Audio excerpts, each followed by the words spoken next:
For more on this case, I want to welcome on Neama Rahmani, the president and co-founder of West Coast Trial Lawyers. So Neama, I want to take a step back when we're talking about this case and first get an idea of why we're seeing these documents to begin with. A lot of people know the allegations against Jeffrey Epstein, against Ghislaine Maxwell, but why is it that we're just now seeing these documents?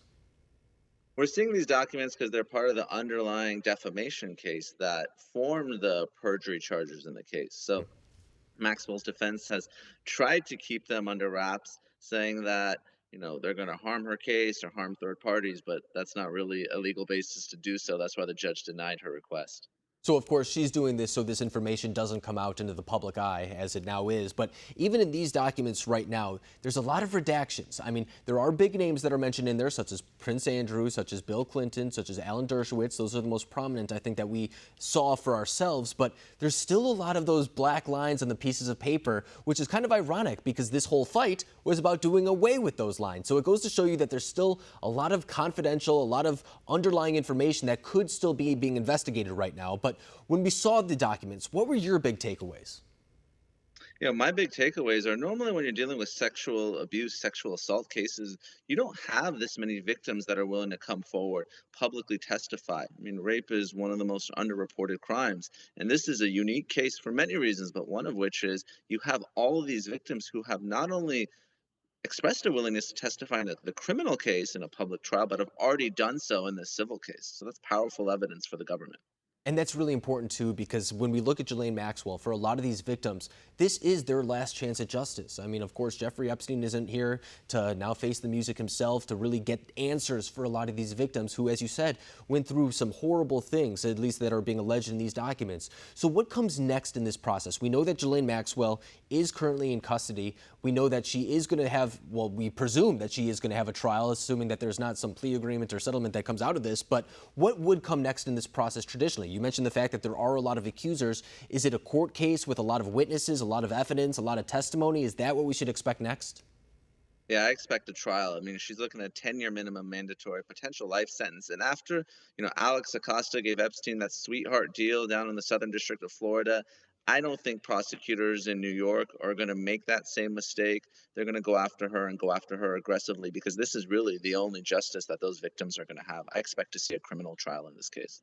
I think you're right. But when we also look at that idea and acknowledging what we were talking about with those redactions, a big part of this is also getting the other names who were involved. I mean, we could talk about the Bill Clinton allegations, the Alan Dershowitz allegations, but a lot of people want to know who else was involved because there's a lot of hints in there, too. They say that there's a hotel mogul in there. They say that there's prominent politicians who aren't listed as well.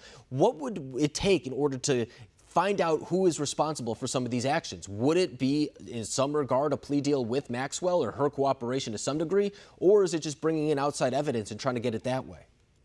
I think it's going to be outside evidence because I just can't see a situation. Maxwell may have information. She may well have names. I just can't see the government cutting her a break in this case. It's going to be those victims that come and testify. Yeah, I Criminal think. trial. But, Yeah, no, I think you're right.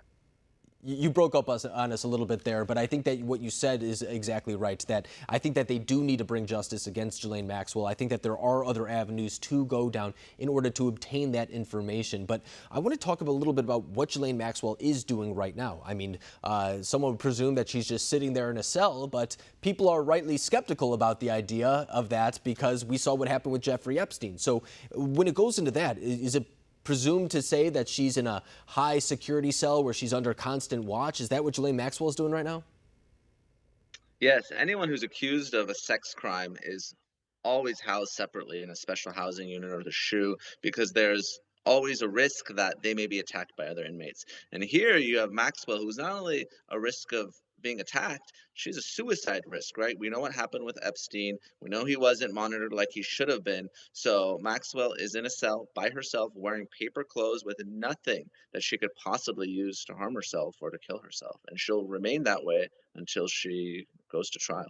Boy, it's really a fall from grace from being the extravagant socialite living in $88 million homes and now to be in a place where you're sitting in a single cell with paper clothing, as you just described right there. It's a first step towards justice, I think, for a lot of these victims. But Neama, I appreciate you coming on and breaking down the details of this case. I think it's really important that people have an understanding of this beyond just the headlines. Thank you very much.